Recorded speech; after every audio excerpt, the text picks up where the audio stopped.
the Final Strand. Now that you've mastered the power of Strand, the time has come to get creative with it. Meditating at the Puka Pond sparks an exciting notion. How might you incorporate Strand energy into your weapons? The Cloud Riders have developed some interesting weapon systems over the years. Perhaps Nimbus could help you out with their nanites. At the very least, they'll be eager to brainstorm on a cool new gun. Visit Nimbus in Strider's Gate to discuss incorporating Strand into weapon. Boom, that gives us the Final Strand quest. All Nimbus had to hear was Strand weapon for them to hop on board with your project. What a great idea! Why didn't we think of this sooner? They practically shout in enthusiasm. They switch to brainstorming mode. A weapon that harnesses the Veil's energy. Can be made out of your everyday stuff. At the very least, you'll need to get the same green materials as the Veil containment. The Cloud Rider perks up. Actually, you could just retrofit some of the Urkala Institute's old equipment. I bet their atmospheric spectrometers are chock full of Strand energy. Search Veil containment for an atmospheric Veil spectrometer.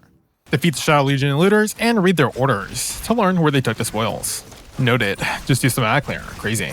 Just pop my super there, kill everything there. Yep. Too easy. Bruh, just got one tapped. Crazy. Oh, it definitely wasn't one tap. It was definitely me looking to my other monitor that got me killed because I didn't realize I was taking that much damage, but we can ignore that. This Colossus has way too much health. Holy.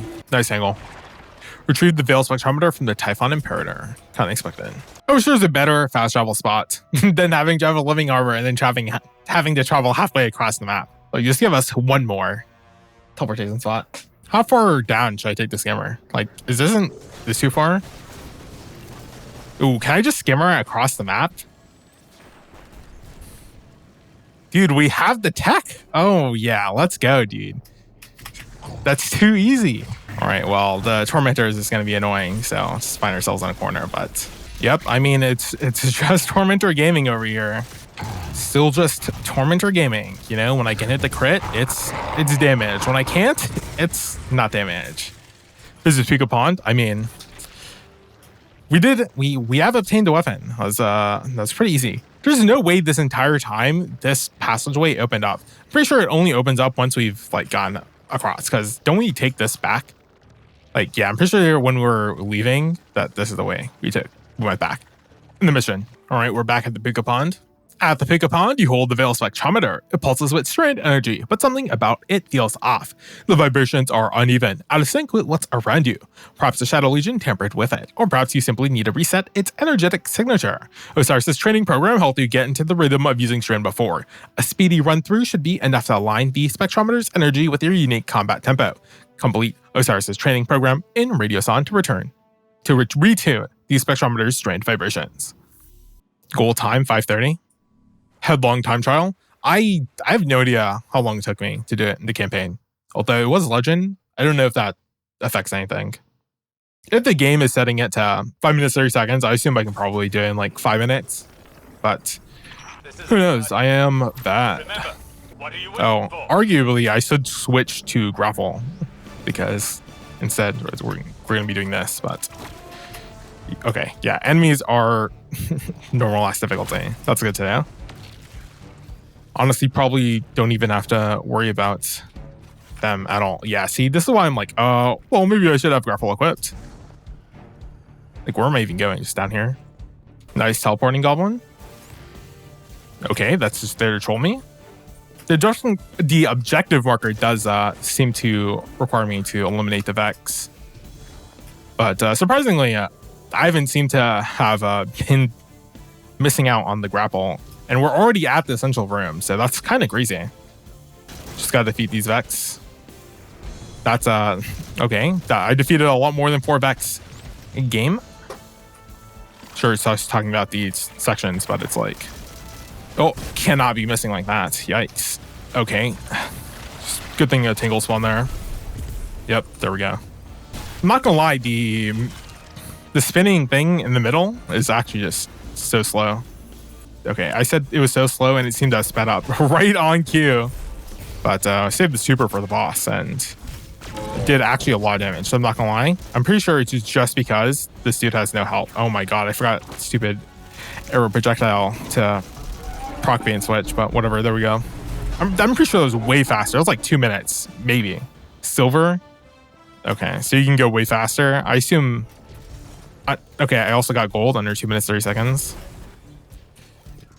No platinum, so I assume platinum's probably under 2 minutes. 2 minutes 24 seconds.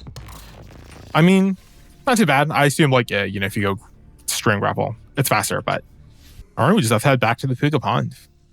All right, we're back at the Puka Pond. The air around the Puka Pond thrums with extra energy upon your return. Even the pukas are trilling with extra. The air around the Puka Pond thrums with extra energy upon your return. Even the pukas are trilling with excitement as they flit across the surface of the water like skipping stones. In the midst of the inspired atmosphere, it takes almost no time for you to combine the return spectrometer with the found Neomuni nanites. Metallic bits and green threads whirl as they knit together a mighty fine strand weapon. You pick up the gun. It feels just right. Then stow it along with the rest of your arms. You can now wield Strand in all respects. The final warning. Wow. It seems like that was a little bit too easy to acquire, you know, an exotic weapon, but it's definitely not the most difficult exotic weapon we've picked up before. Pick your poison. Hip firing projectiles will track marked targets, dealing increased body shot damage on impact. Aiming projectiles have greatly increased velocity and deal extra critical hit damage to marked targets. Okay, interesting. Holding down the trigger marks targets within range and loads multiple bullets, which fire in a burst with increased stability on trigger release. Hitting a marked target with a fully charged burst will unravel them. Interesting. There is actually a slight model difference. Not too bad, not too bad. Of an ornament.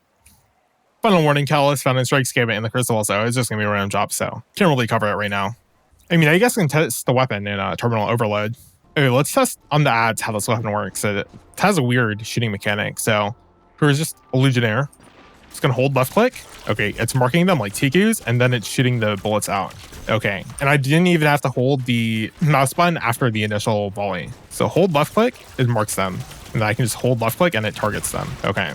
Okay, and I can see the meter at the bottom, so you can charge it, and that releases. Okay, so let's go one burst. Okay, so that didn't lock on. So you don't exactly even have to lock on to target, but I assume you probably do want to lock on. Okay, so, okay, interesting. So if you lock on to less targets, it doesn't reduce the amount you volley, it just reduces the targets that you're locked onto. I mean, I saw 40k damage. That's pretty crazy for just a primary. Okay, all of my artifact mods and the rest of my build is doing a bunch of other stuff, but honestly, it's not that bad of weapon. Their charge is kind of weird, but it's not like that weird. So I assume for ads, you just want to hold, you just want to hip fire, and then probably for more stronger priority targets, you want to ADS. But also one thing I did notice is that you can't cancel your burst fire once it's been charged. So that is a bit of annoyance, although it's not like that annoying. All right, let's try testing out on Hydra. I mean, we literally beamed that Hydra. That was insane. I guess the charge time is the most annoying part, but because it doesn't seem like there's any way to speed up this charge time. Maybe the Catalyst does, but as long as you're charged, it's pretty strong. Like, you don't even have to lock onto any enemies. The charge rate, once you're locked on, you can walk back pretty far as well, actually. It's kind of crazy. Yeah, I mean, so far, it just seems like the charge time is the only real downside, because you don't even have to lock on to be able to shoot any bullets, which is really good. Okay, you're not going to hit him. It's kind of skill issue. It's like, okay, well, they are projectiles, so if you aim, you can kind of hit things without having them locked on, but it is kind of awkward. All right, let's just stay ADS and lock in. Yeah, because we're still doing big damage here. Okay, so the way you control your burst is by how long you charge it. And honestly, it charges kind of fast for that maximum burst. But if you just want to hold tap, yeah. So that's how you control the amount of burst potential. Hipfire is just for ad clear, and for stronger targets, you just go ahead and ADS, which makes sense. As long as you get the precision damage multiplier, then it's pretty poppin'. Yeah, I mean, trying to aim that far away is obviously... Do I bother reviving the guy behind me? Whatever, it's fine. He'll respawn in like literally 3 seconds. I will say the range issue is definitely noticeable when it comes to the Harpies. Yeah, I mean, the damage is so much better on these orange bars. Once you ADS in, lock in on these guys here, boom, boom, boom. They all explode, no problem. You can kind of tap fire the weapon if you really wanted to as well. So far, it kind of just feels like a pocket fusion rifle, I'm not gonna lie.